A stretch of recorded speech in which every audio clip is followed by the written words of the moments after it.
Esto es una incoherencia total, ¿verdad? Un desconocido que presenta a alguien súper conocido, pero en fin, habrá que arrear con lo que hay.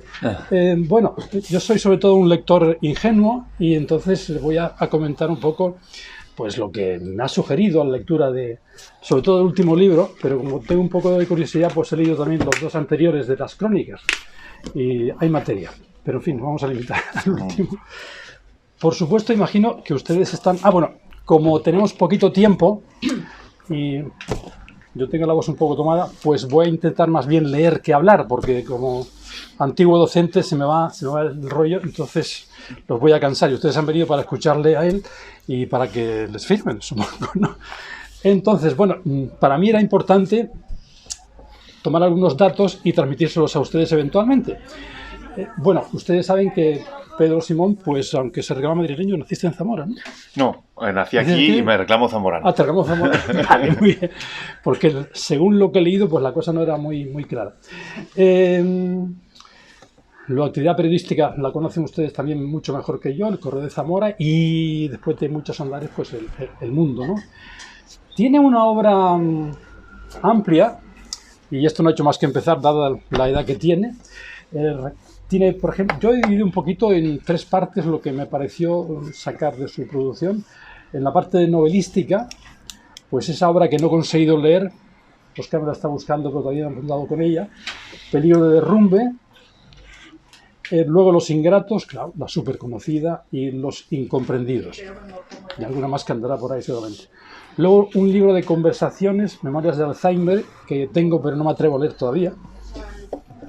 Y después esos tres libros que hemos indicado, el último, el que nos reúne aquí esta tarde, Pedro Simón, Las malas notas. Luego les pasaré a comentar un poco la portada, porque aquí hay materia, aunque todos piensen que no, aquí ya está el programa del libro casi.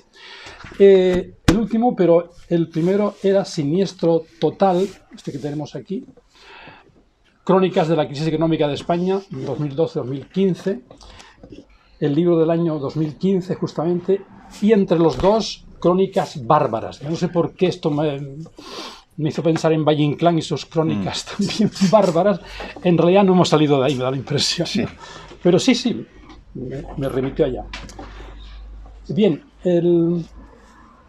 también hay que decir, para mí fue otro descubrimiento, la cantidad de reconocimientos con premios que tiene ya Pedro Simón, Ortegas de periodismo, por supuesto, con esa serie de artículos, La España del despilfarro, que aparece recogido en Siniestro Total, justamente. Tenemos aquí esa serie de artículos.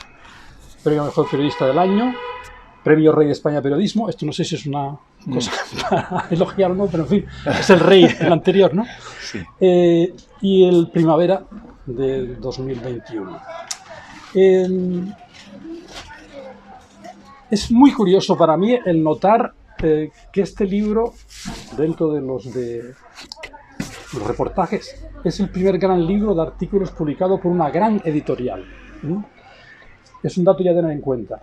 Es el primero en que aparece Pedro en cubierta, ocupándola toda, con una ilustración que no es una fotografía, es una elaboración a partir de una fotografía.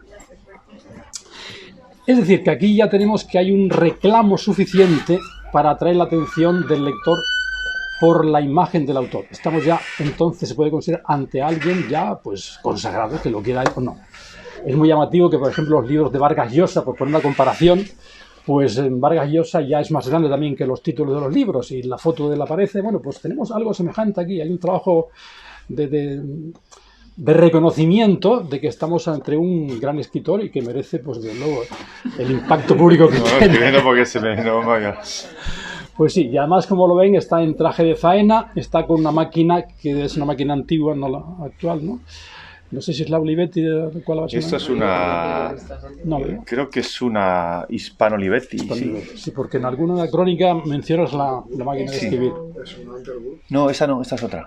La Underwood la tengo en el pueblo. Esta es una Hispano Olivetti que me regaló Julio. Ya está. Bien, pues... Como digo, a mí este juego de imágenes me parece bastante llamativo. En el libro anterior, el primero, fíjense, aparece el título del libro que ocupa todo. En el del medio aparece el título y ya él ya aparece también ocupando un cierto espacio. Y aquí él es el el motivo suficiente para leer el libro, ¿de acuerdo? ¿Sí? Lo cual ya dice bastante del prestigio que tiene ya el reconocido Pedro Simón. Bien, lo dejamos ahí. El libro, como ustedes han visto, quizás se lo han leído o van a leerlo, pues consta de unas 11 secciones en las cuales cada una agrupa más o menos una serie de textos que permiten dar el título a ese apartado. Por ejemplo, hay algunas que trata de problemas escolares, otro del deporte, que es una de las que a mí me gusta más porque soy un poco deportista también como él, aunque de sillón. Otras ya bastante más serias, más dramáticas, tema concreto de trasplantes de corazón, por ejemplo. Ahí hay materia.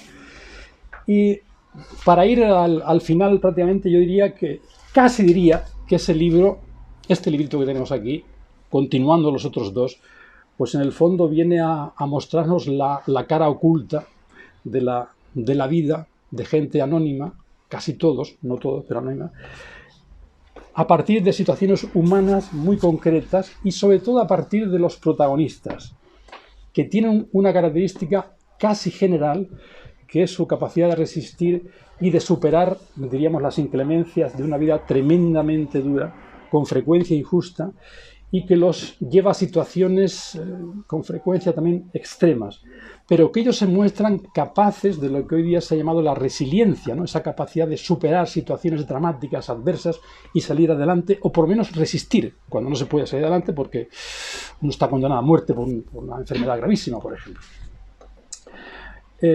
Esas situaciones aparecen en textos en casi todos, pero claro, el libro se abre con uno de un chico de color, de piel negra, que acaba siendo pues el babysitter de una niñita blanca, con lo cual eso ocasiona para él un cambio radical de vida y para la gente que lo ve pues un choque cultural bastante fuerte. El caso de Catisa, esa chica que está en Cañada Real y que ante las circunstancias muy adversas de la vida pues sale adelante. El Mar, la señora Mar, que al tema de cáncer que tiene se superpone el drama de su hijo muerto. Cuando no se puede salir adelante, como digo, pues tenemos casos como el de Pilar, el artículo Últimos días de Pilar, que el drama la quiere doblegar, que se rinda, pero ella sigue con dignidad hasta el final de su vida. Y así podíamos seguir, ¿no? Pero no tenemos tiempo más. Yo diría que ese librito, la impresión que me causa a mí, es que permite, en fin, yo lo sentía así como lector ingenuo, permite confiar un poquito más en la humanidad, precisamente porque existen esos personajes. Es una referencia para nosotros, porque muestra hasta qué punto valores como la ternura, la bondad, la comprensión del otro, tienen cabida en el mundo. Y los encarnan personas no solo anónimas, sino desfavorecidas por la vida, como dije antes, lastradas por cargas que podrían agobiarlos, pero que no lo hacen, que no se dejan. Esas cargas los hacen más grandes, incluso admirables ante el lector. Eso en cuanto, digamos, al contenido. Hay elementos también formales, claro, que me llaman la atención por mi deformación profesional. Por ejemplo, voy a simplificar mucho, ¿no? Pero digamos que en la novela tradicional, de intriga, de suspense, el lector tiende a leer cuanto más mejor, cuanto más deprisa mejor, cuanto más tiempo seguido mejor, para seguir con la intriga y acabar, ver qué pasa en ese final. Aquí mi experiencia me dice que no funcionamos así. Por lo menos no fue mi caso. Yo tuve que leer y detenerme en varios casos para respirar, porque la situación era muy intensa. Es decir, que en estos libros no hay el principio de intriga como centro, sino el principio de la emoción como base de la lectura. Claro, que uno se para respirar y luego le sigue trabajando el texto y tiene que volver a él. En mi caso concreto me paré para respirar en un texto, no en este libro, sino en otro, porque aquí ya me di cuenta que repetía la misma experiencia y ya no me chocó tanto, pero en fin, en Crónicas Bárbaras me encontré con una historia, Hugo, historia de un corazón, tema de trasplantes y tal, y me tuve que parar. Pero al cabo de una hora o 2 horas volví porque digo, no puedo dejar a Hugo abandonado ahí, tengo que ver qué pasa con él. Y en efecto, la recompensa estaba al final de la lectura. No les digo más para que ustedes lo lean, seguro que lo van a leer. Yo tendría ya una pregunta para Pedro, para no capitalizar el tiempo. Esta estructura, esta forma que imprime los artículos, que luego voy a decir lo que me parece ver en ellas, ¿esto lo has hecho a través de una gran elaboración o no? Porque, vamos, la prensa se define por la urgencia, por la rapidez, por el encargo que hay que hacer rápido. Aquí da la impresión de algo muy distinto. No sé si han sido los artículos reelaborados un poco después de publicados en el periódico. ¿Cómo fue eso? Bueno, lo primero agradeceros a todos los que habéis venido. Conozco mucha gente, a otra mucha no la conozco. Siempre digo que me gusta mucho conocer a la gente que viene, pero me hace mucho más ilusión la que no conozco, porque digo, esta gente por qué están aquí, ¿no? Y porque los que me conocen sí sé por qué están, ¿no? Pero bueno, en cualquier caso, gracias a unos y a otros. Gracias a ti por lo que has dicho, que es maravilloso, veo que te lo has leído con mucho interés, no solo este, sino los demás, cosa que te agradezco. Y bueno, todo lo que dices me parece que es muy interesante. Bueno, a ver, el libro, como tú bien has un poco intuido, es una cosa que se empeña la editorial en hacer, porque, bueno, pues yo creo que entre libro y libro quieren que siga sacando libros. Lo que pasa que ya sabes que esto no es una máquina de picar carne, entonces ellos propusieron hacer un recopilatorio. Como había varios recopilatorios de reportajes, yo les sugerí que fuese un recopilatorio de artículos de opinión, que es sobre todo lo que hay ahí, ¿no? Pero ellos querían trufarlo con algún reportaje que no hubiese salido en los anteriores libros, y por eso es una mezcla entre estos dos textos periodísticos. La portada me costó un disgusto, porque yo no quería aparecer en la portada y me tocó discutir con ellos, y bueno, y al final evidentemente tragué. Yo no entendía muy bien por qué tenía que salir con una máquina de escribir, porque ya nadie escribe con una máquina de escribir, ¿no? Digo, voy a quedar como un señor del siglo XVIII, pero bueno, total. Aquí está el artefacto que tiene mucho que ver con mi obra periodística, sobre todo con la obra periodística que no estaba publicada, porque aquí hay mucha obra periodística publicada, aquí también, digamos que estos más de los 3-4 últimos años. Los artículos no están reelaborados, están puestos tal y como estaban en el periódico, y sí que hay un cierto orden temático, un poco intuitivo, bueno, por darle algún tipo de sentido a un libro que es un artefacto o extraño de algún modo, ¿no? Yo siempre digo que estos libros se leen igual que se come una lata de anchoas, ¿no? De a poquitos. Tú no te comes una lata de anchoas entera. Tú te comes un día 2 anchoas y lo dejas. Y al día siguiente te comes otras 2 anchoas y lo vuelves a dejar, ¿no? Esto yo creo. Esto pasa con los libros que tienen esto, que tú dices, este alto voltaje de mucha intensidad, ¿no?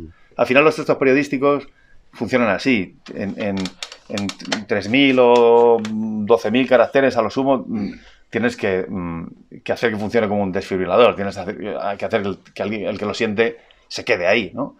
Porque en un libro tú te puedes leer 30 páginas y seguir y decir, bueno, pues a ver a dónde va esto. Y llegar a las 50 y decir, no me lleva a ningún lado, pero sigues leyendo.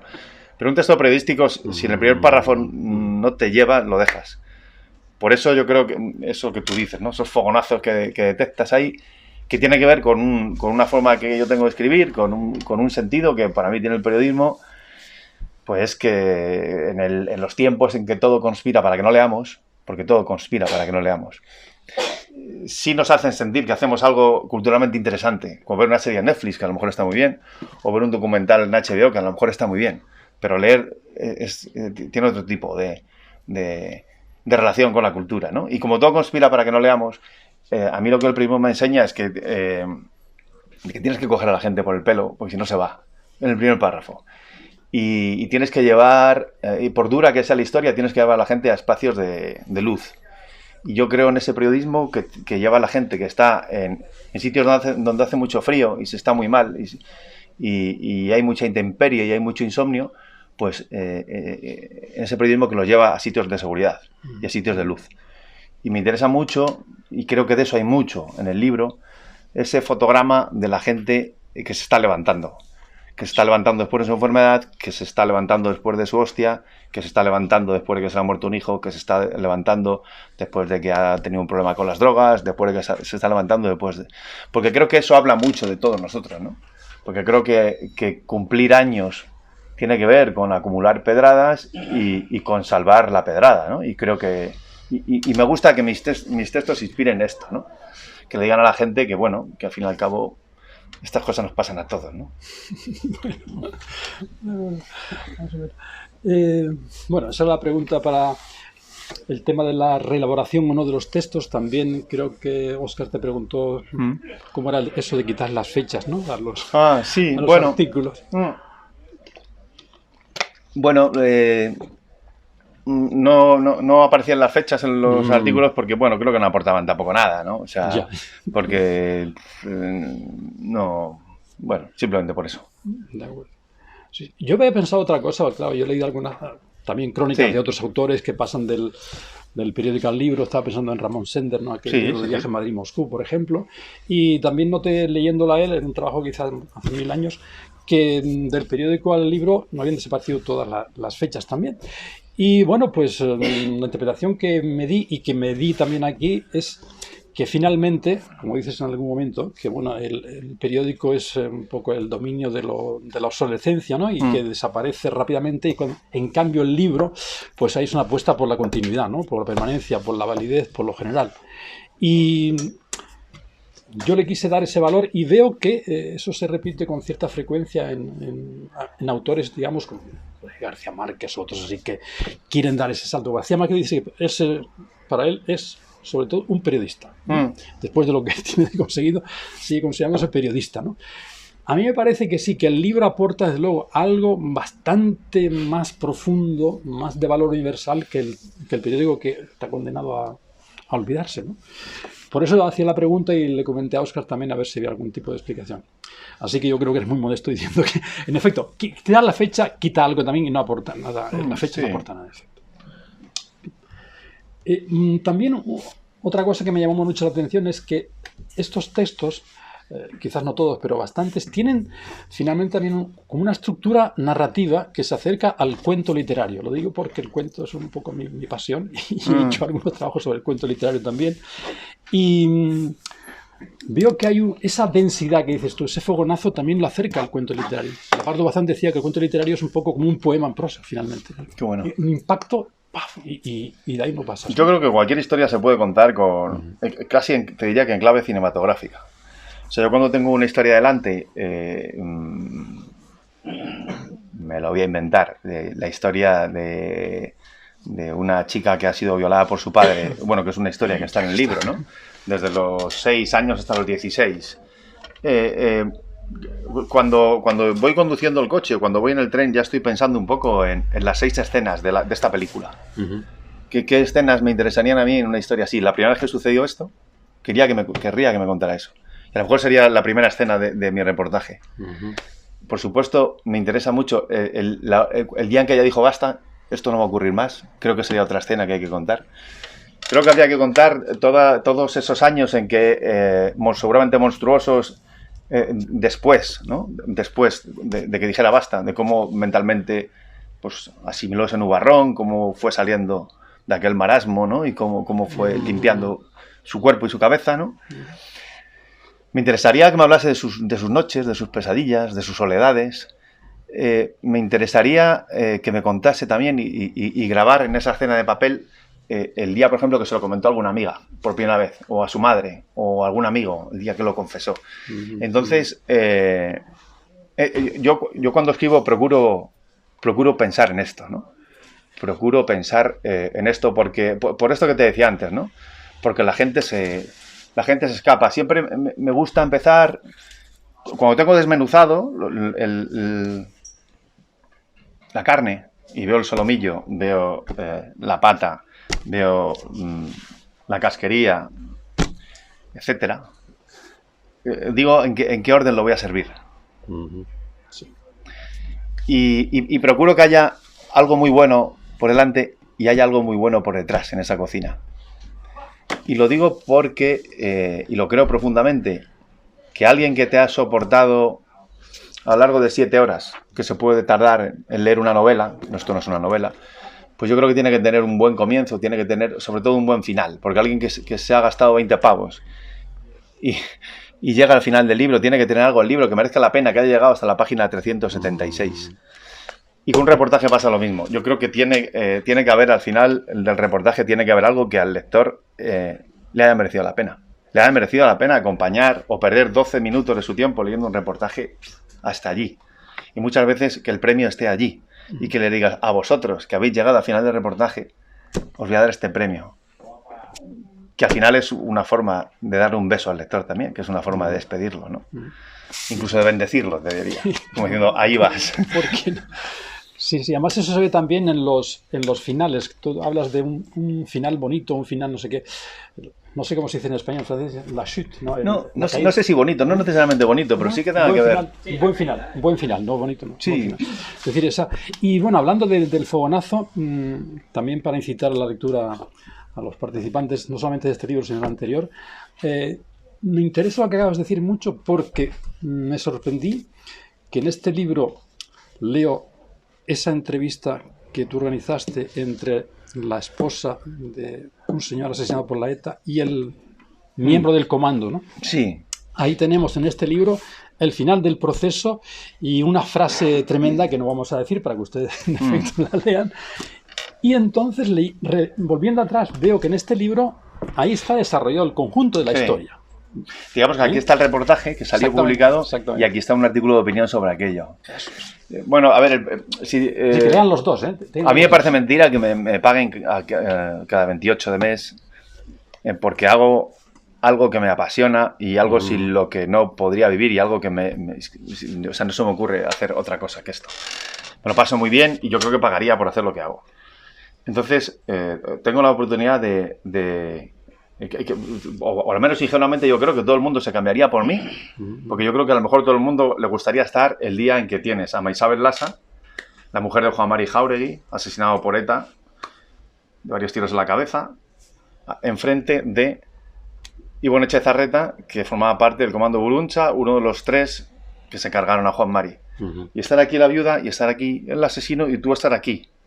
Durante 2 horas. Cinematográficamente es perfecto, porque los estás viendo cuando leen. Claro, y que te paguen por esto, ¿sabes?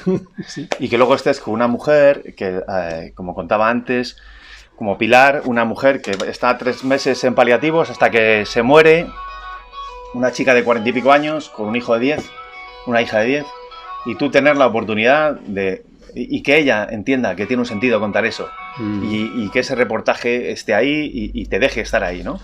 Entonces, aquel día fue en Legorreta, donde quedamos, creo que estaba en Guipúzcoa, creo recordar, y quedamos en un choco, que es bueno, como sabéis, ¿no? Es un sitio donde se dan estos homenajes gastronómicos fabulosos.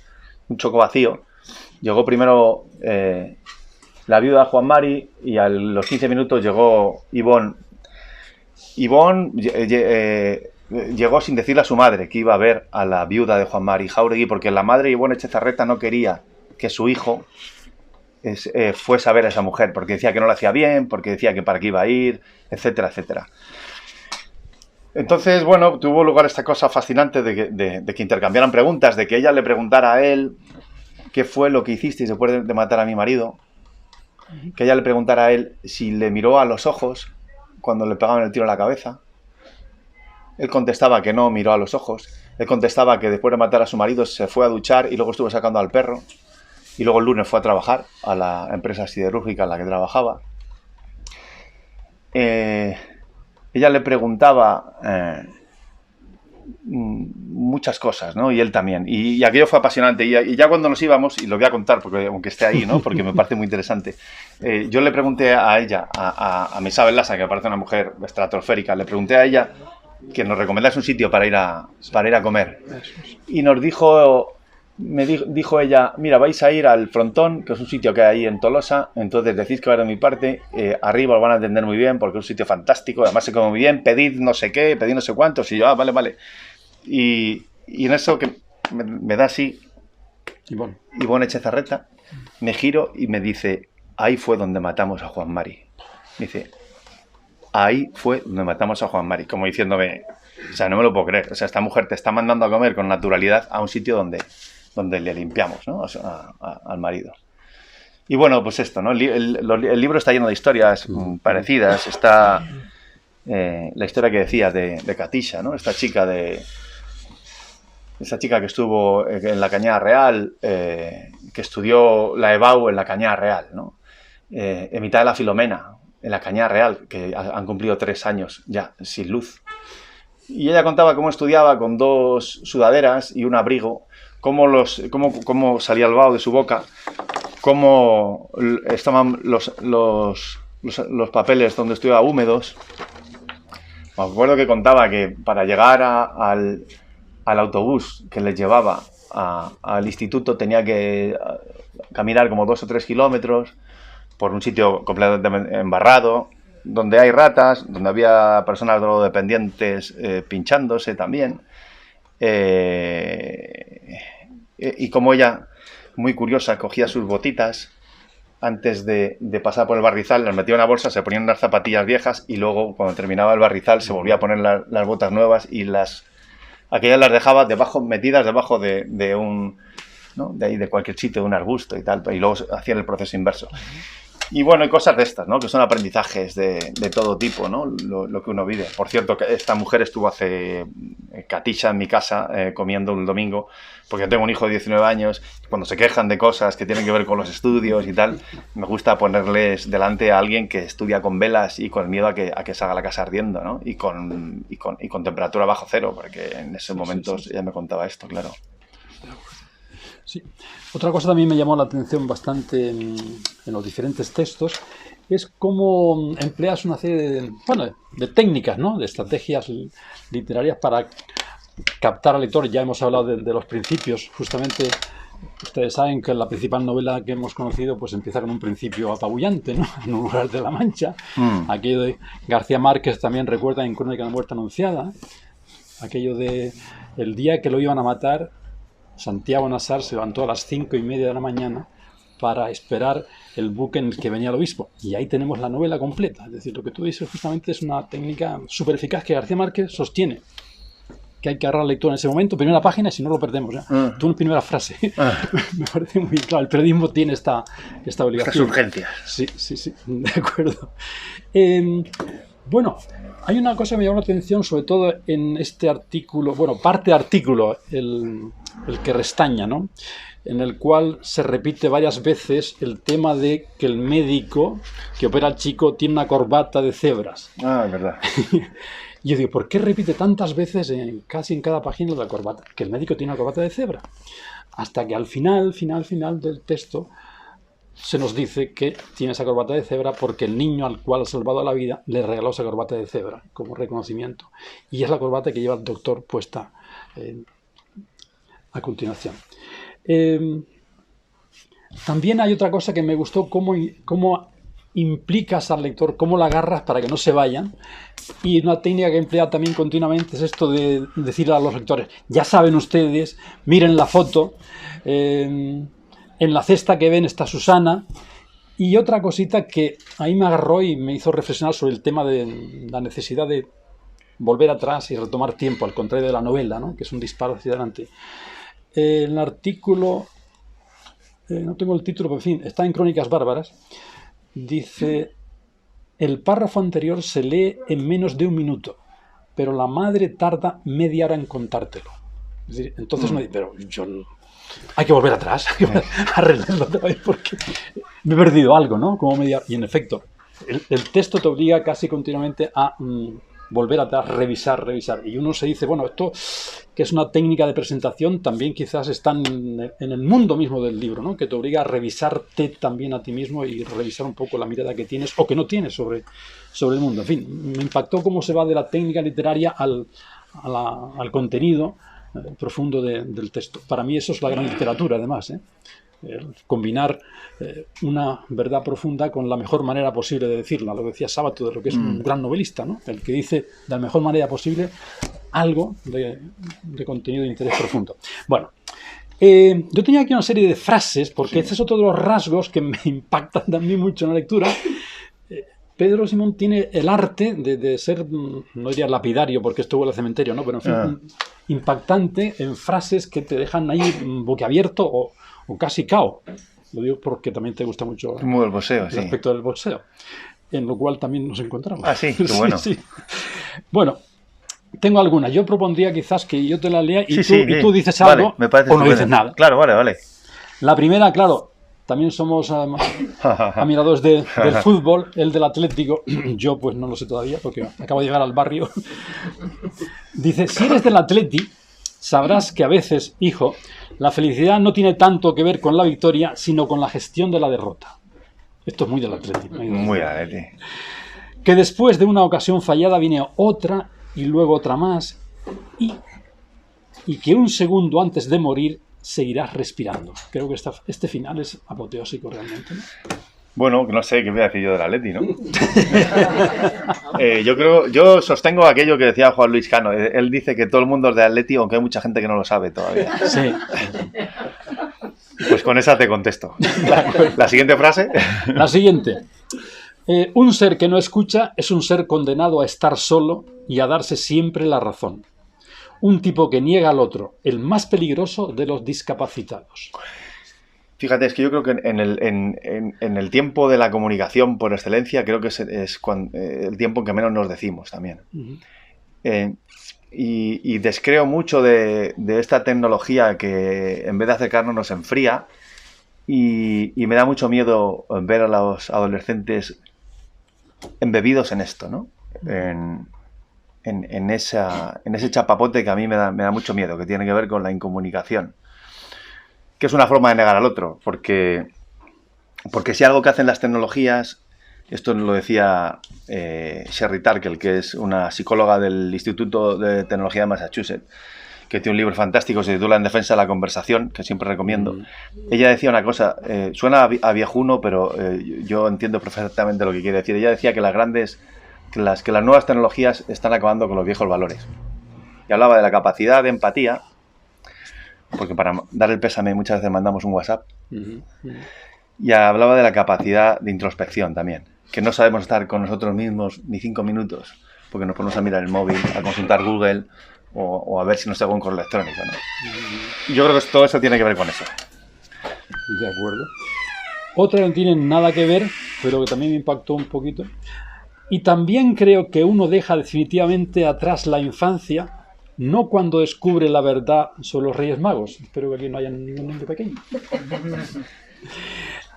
Sino cuando ve llorar a su padre por primera vez.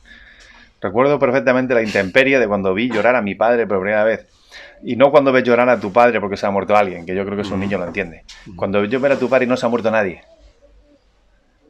Y ese día yo entraba a casa, yo tendría 16 años o por ahí, y a mano derecha, en el salón, estaba mi padre sentado en una silla de color verde, que creo que se titula La Silla Verde, ese artículo de opinión, y era porque habían hecho un expediente de regulación de empleo en la Chrysler, en Villaverde, y él se había quedado sin trabajo. Y me acuerdo de esos años, que fueron los años de crisis, pues te hablo de los años 80 y mucho, por ahí, huelgas generales, etcétera, 90, y me acuerdo del miedo que te da ver a tu padre llorar, sin que se haya muerto nadie. Sí. La fragilidad que sientes ahí, ¿no? Por eso yo procuro en casa llorar poco, cuando vienen ya estar llorado, ¿no? Llorar de la calle. Bien, cambiamos de registro radicalmente. Del artículo Elegir un libro, otra frase: empezar un libro es inaugurar el mundo. Es lo más cerca que vas a estar de Dios. Yo creo que no hay nada en el mundo, nada, para mí, el momento en que te terminas un libro de leer, yo creo que todos los que os gusta leer, yo creo que lo vais a entender, ese día en que te terminas un libro y tienes que elegir el siguiente. Y entonces empiezas a mirar en la librería, porque hay muchos que no te han leído, claro, y tienes que seleccionar uno. Es un libro que te va a acompañar varias semanas o varios días, ¿no? Y que puede hacer que viajes por Manhattan en el siglo XIX, o te puede mandar una nave espacial al siglo XXIV, o puede contar la historia de un niño a principios del siglo en Castilla. Y ese momento en el que todo es posible, en el que tú estás metido en una cápsula del tiempo y puede pasar cualquier cosa, y va a pasar a través de ti, es maravilloso. Y a mí esto solo me lo procuran los libros, ¿no? Esta sensación. Hay dos cosas en la vida que me producen mucho placer y mucha euforia. Bueno, hay muchas cosas, ¿no? Pero bueno, una de ellas es el alcohol y otra de ellas son los libros. Las dos son bastante adictivas, Y lo bueno de los libros es que no tienen resaca, ¿no? O sea, tú puedes leer el libro y esto te lo ahorras. Y yo creo que tiene que ver con esto, ¿no? Con la sensación que a mí me procuran los libros, y a mí los libros me han salvado de muchas cosas. Para empezar, de mí mismo. De no creerte en nada importante, ¿no? Esto es muy...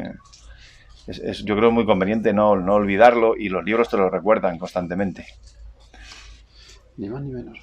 Seguimos con la literatura. La literatura es el único territorio donde la palabra fin te suena a principio. Yo lo recogí eso porque es lo que me pasó con los artículos, que tenía siempre ganas de volver atrás y retomarlos otra vez. A mí me pasa esto, que la palabra fin te suena al principio, y ya no recuerdo en qué contexto lo escribí, pero vuelvo un poco a lo de antes, ¿no? Uh-huh. Una persona a lo largo de su vida, en el mejor de los casos, va a tener tiempo para leerse como 4.000 libros, leí una vez, no más. Sí. 4.000, 5.000, por ahí, no lees más libros. Entonces, ¿por qué tenemos bibliotecas con más libros, no? Esa sería la pregunta. En la Casa de Dragón, Castilfrío, que yo estuve, el tío tenía 70.000 volúmenes. 70.000 volúmenes en su casa. Cuando sabes que solo te vas a leer 4.000 o 5.000 libros, ¿verdad?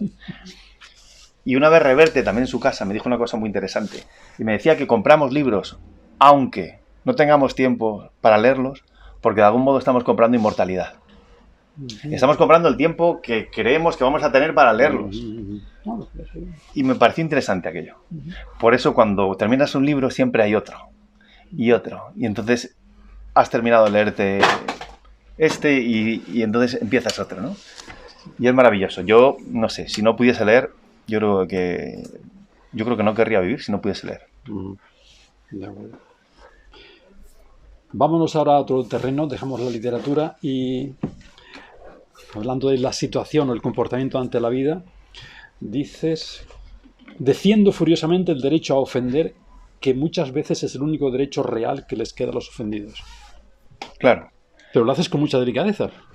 Tu forma de ofender es muy dulce, ¿no? Y también creo que la violencia, al final, es un recurso, por bárbaro que sea, que solo le queda a la gente que está muy mal. Lo estamos viendo ahora, ¿no? Cualquier violencia es atroz. Pero yo entiendo las violencias. Hay violencias que no entiendo, pero hay violencias que sí entiendo. Y bueno, y por duro que sea, pues las sociedades van pariendo derechos también de ese modo, ¿no? Y tampoco es que, como no sé en qué columna lo dije, pero bueno, esto es lo que me sugiere. Es igual. De otro libro que no he citado aquí, en el cual participó él también, Perder la Gracia, un libro colectivo con Javier Gómez Santander, Antonio Lucas, Eduardo Madina. Madina. Una frase referente a la libertad en el articulito Hijos del Kiosco, que era el que colaboraste tú en ese libro. La libertad consiste no tanto en hacer lo que quieres, sino en negarte a hacer lo que no quieres. Somos lo que nos hemos negado a afirmar. No sé si me gusta la frase o la odio. Estoy dividido. ¿Qué piensas? Bueno, sí. Esto tengo muy claro que es esto, ¿no? Y además sé que esto pasa a determinada edad. Sí. En la libertad de decir que no. No, ¿por qué? Porque no me apetece, no, porque no quiero, no, porque no me da la gana, aunque no me convenga, ¿no? Esto te empodera mucho, el no. El no como modo de autoafirmarte. Esta cosa que te dicen, a mí me pasa mucho, compañeros, yo salgo poco de casa, pero mis amigos y compañeros y gente del mundo de los libros siempre está por ahí cenando, tomando copas o tal, y a mí me da mucha pereza, porque tengo ya mi vida hecha y me gusta acostarme pronto y bueno, ya está. Y luego me duele la espalda, etcétera, entonces estoy muy a gusto en mi casa. Y... Entonces, hay veces que me dicen, pero ¿por qué no sales? Y alguna vez, más de una vez, más de dos, más de tres, me dicen, pues es que te conviene porque va a estar no sé quién. Y digo, ya, pues es que a mí que me convenga o no me convenga me da igual. Porque yo entiendo que el tiempo está tasado y uno está aquí para hacer lo que le apetece. Yo no soy creyente, no creo en Dios, no creo que haya otra vida, creo que solo hay esta, entonces tenemos que hacer lo que nos apetece. Y la libertad tiene que ver esto, con el día en que dices que no. Lo paradeas, lo pruebas en el trabajo, en tus relaciones sociales, en cosas que te convendría, pero tú dices que no, hostia, si te queda tan buen gusto a la boca que lo sigues repitiendo, ¿no? Y también creo mucho que no tiene nada que ver con esto, pero sí tiene que ver, esto se lo escuché a Ray Loriga, pero estoy totalmente de acuerdo, que uno a partir de los 50 años prefiere la tranquilidad antes que la alegría. Yo en mi caso prefiero la tranquilidad antes que la alegría. La alegría tiene que ver con un efecto gaseosa, porque la alegría es ¿verdad? La bengala que sube, pero eso luego baja. Y sin embargo, la tranquilidad es un 7 sobre 10 siempre. La alegría es subir a 9,5, pero luego tienes que bajar un domingo por la tarde. Que es de invierno, que a las 6 de noche, ¿no? Y ya es un poco, bajas al 3 ahí. Pero la tranquilidad, yo prefiero la tranquilidad, la alegría. Sí. De acuerdo.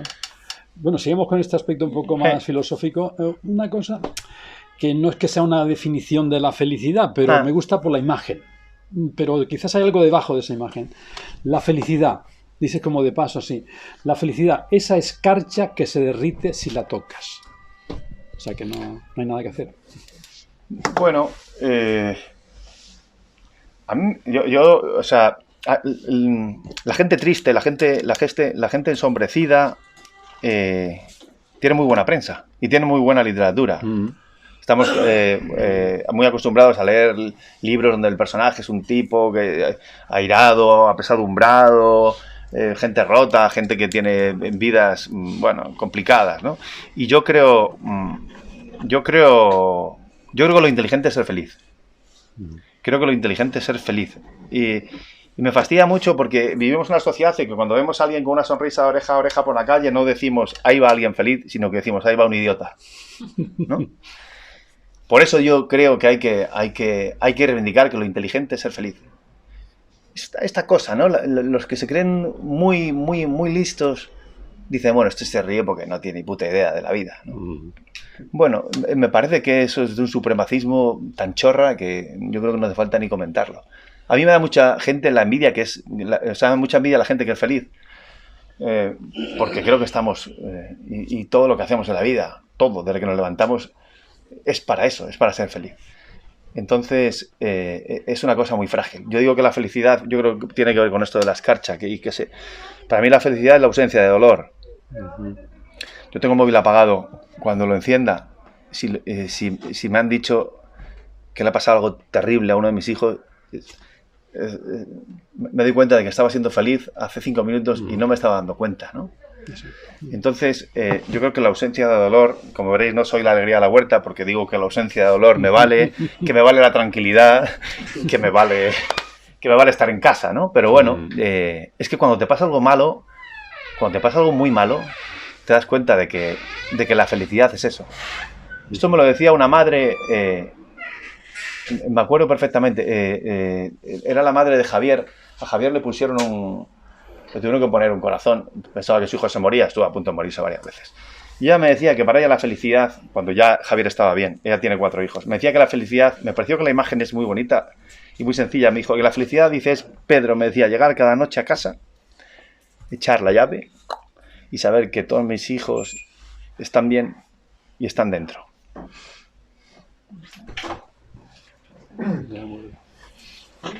Para reflexionar. Y la última, porque me parece que ya la hora... Sí. La última, que además tiene la ventaja de que no es tuya, pero que la citas tú, es de Bob Marley. Nunca sabes lo fuerte que eres hasta que ser fuerte es tu única opción. Bueno, sí, yo creo que todos los que estamos aquí, a lo mejor un niño de 10 años esta frase no le encuentra ningún sentido, pero yo creo que todos los que estamos aquí sabemos, ¿no? Y sabemos que, bueno, que eso es verdad y que eso es muy verdad. Y lo que tiene que ver con la verdad tiene que ver con la belleza. Ay.